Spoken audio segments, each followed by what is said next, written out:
দৈনিক পত্রিকার মালিক হতে ইনভেস্ট করে সমপরিমাণ জমি রেজিস্ট্রেশন নিন। সম্পূর্ণ নিরাপদ ইনভেস্টমেন্ট। 4টি পত্রিকা বিক্রয় হবে।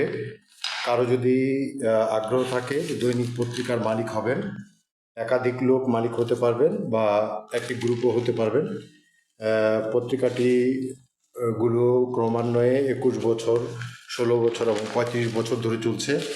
জাতীয় দৈনিক। আগ্রহ থাকলে অবশ্যই যোগাযোগ করবেন। এবং বিশেষ একটি ইনভেস্টমেন্ট পলিসি করে দিচ্ছি। ইনভেস্টমেন্টের সমপরিমাণ জমি পাবেন, যেন কোনো রকম আপনাদের লস হওয়ার সম্ভাবনা না থাকে। ধন্যবাদ।